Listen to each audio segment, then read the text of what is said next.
Hi everyone, welcome to my channel Kidiko. तो आज का हमारा टॉपिक है how to improve child's writing speed. अगर आपका बच्चा भी बहुत स्लो लिखता है तो ये वीडियो आप ही के लिए है।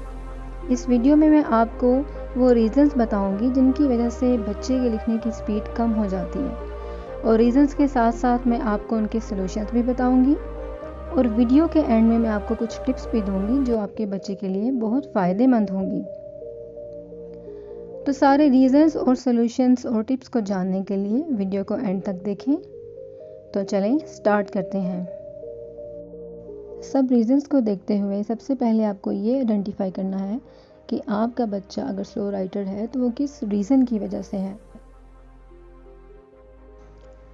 तो सबसे पहला रीज़न जो है वो हो सकता है वीक मसल्स। हो सकता है आपके बच्चे के हैंड्स के मसल्स इतने वीक हैं कि वो ठीक तरह से पेंसिल को होल्ड ही नहीं कर पाता, या उसकी फिंगर्स में इतनी ताकत ही नहीं है कि वो ज़्यादा देर तक पेंसिल को पकड़ के रख सके। तो इसके लिए आपको क्या करना है, सबसे पहले आपको फोकस करना है कि आप किस तरीके से अपने बच्चे के मसल्स को स्ट्रॉन्ग कर सकते हैं। अगर तो आपका बच्चा इसी वजह से स्लो राइटर है तो फिर इसका सलूशन ये है कि इसमें डिफरेंट तरह की एक्सरसाइजेस होती हैं फिंगर्स की। आपको उन एक्सरसाइजेस पर फोकस करना है जिनके ज़रिए आपके बच्चे के मसल्स स्ट्रॉन्ग हो सकें और वो पेंसिल को प्रॉपर होल्ड कर सके।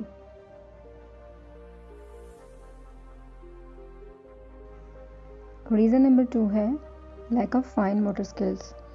आपने अपने बच्चे की छोटी उम्र में ही फाइन मोटर स्किल्स की प्रैक्टिस नहीं करवाई, या अभी भी आप उसकी फाइन मोटर स्किल्स पे ध्यान नहीं दे रहे।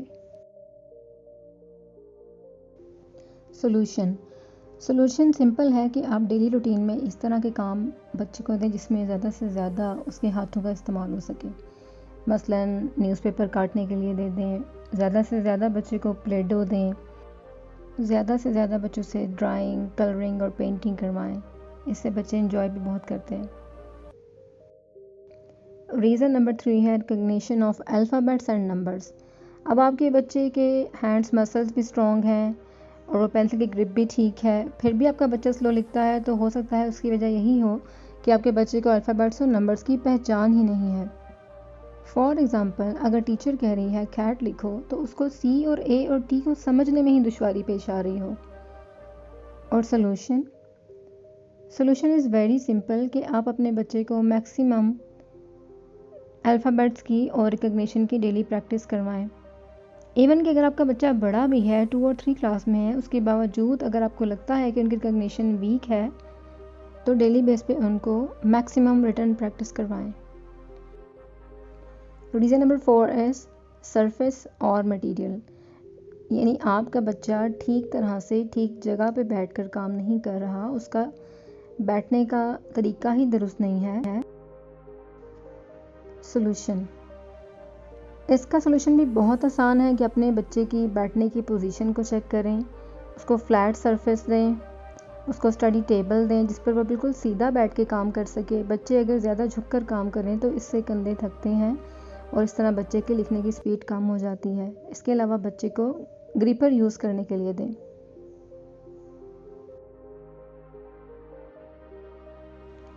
रीज़न नंबर 5 है पुअर आईसाइट। हो सकता है बच्चे को ठीक से दिखता ना हो और उसका सारा ध्यान बोर्ड से कॉपी करने में लग जाता हो, उसको ठीक से नज़र ना आता हो, जिसकी वजह से हमें लगता हो कि आपके बच्चे की स्पीड स्लो है। तो इसका सिंपल सलूशन है कि एक दफ़ा आप डॉक्टर को ज़रूर दिखाएं और अपने बच्चे का आई टेस्ट करवाएं। और अब बारी है उन टिप्स की जो आपके लिए बहुत हेल्पफुल साबित होंगी। सबसे पहले तो pattern drawing and tracing dots. अपने बच्चे को मैक्सिमम पैटर्न ड्रॉ करने के लिए दें, बच्चे को ट्रेसिंग के लिए दें। इसके लिए बुक्स मिलती हैं। इसके अलावा आप किसी भी कॉपी पर डॉट्स के लिए कोई भी शेप्स बना सकते हैं, कोई भी पैटर्न बना सकते हैं, like zigzag, straight line, wavy lines, और उस पर बच्चे को ड्रॉ करने के लिए कहें। Second tip is competition then reward. बच्चों को कंपटीशन बहुत पसंद होता है। आप इस तरह से भी कह सकते हैं कि अगर 2 से 3 बच्चे बैठे हुए हैं तो देखते हैं पहले तीनों में से कौन काम करता है, और उसके बाद रिवॉर्ड भी ज़रूर दें। Next tip is about use of non writing hand. अक्सर आपने देखा होगा कि जब बच्चे काम करते हैं तो एक हाथ से वो लिख रहे होते हैं और दूसरा हाथ या चिन पे रख लेते हैं या गाल पे रख लेते हैं। तो आपने अपने बच्चे से ये कहना है कि दूसरे हाथ को दबा कर कॉपी पर रखे। इस तरह से उसके हाथ को स्ट्रेंथ मिलेगी और राइटिंग स्पीड भी improve. Next tip is don't complete your child's homework. Parents अक्सर ये गलती करते हैं कि आधे से ज़्यादा काम बच्चों को खुद कर देते हैं। फॉर एग्ज़ाम्पल, अगर टीचर ने 4 क्वेश्चंस दिए हैं तो समटाइम्स टाइम को सेव करने के लिए पेरेंट्स कहते हैं ओके चलो मैं तुम्हें क्वेश्चन लिख देता हूँ, तुम इसका आंसर लिखो। ये गलती बिल्कुल भी मत करें। आपका बच्चा जितना ज़्यादा लिखेगा उतनी ही ज़्यादा उसकी राइटिंग स्पीड इम्प्रूव होगी। बच्चे को ये आदत मत डालें। And in the end there is a bonus tip for you, that is regularity. आप जितना रेगुलरली अपने बच्चे को काम करवाएंगे उतना ही जल्दी आपके बच्चे की राइटिंग स्पीड इंक्रीज़ होगी।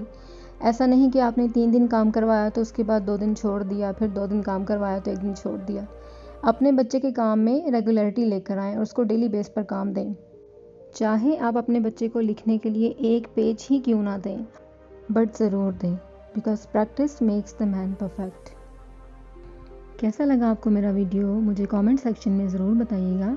और अगर इस तरह की कोई और भी प्रॉब्लम आप फेस कर रहे हैं तो मुझे कमेंट सेक्शन में ज़रूर बताइएगा। I will try my best कि मैं जल्द से जल्द आपके दिए गए टॉपिक पे वीडियो बना सकूं। Thank you so much. Keep watching my video and don't forget to subscribe my channel. Bye bye.